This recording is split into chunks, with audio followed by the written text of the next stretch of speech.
in Macau again. So excited. And you? No?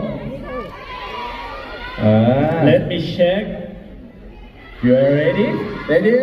You are ready? Yes. Make some noise. Okay. Oh. Louder. ยังไม่พอเหรอ Hey, you โอเค ready? เลยดีเลยดี Huh? เฮ้ย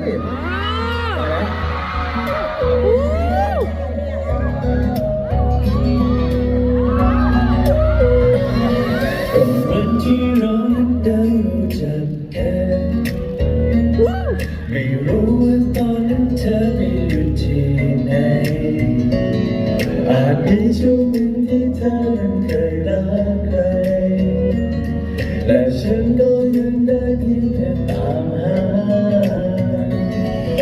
แปลกไหมโลกเรามีตั้งกี่ล้านคนแต่เรานั้นพบมาเจอกันได้ไง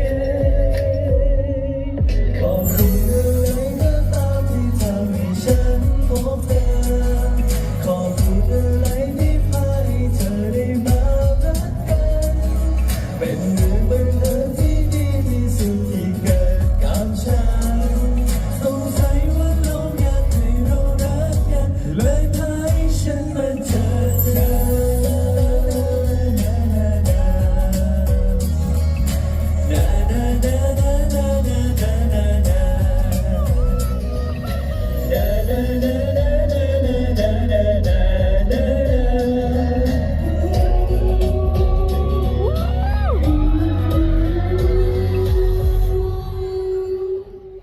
ว้าว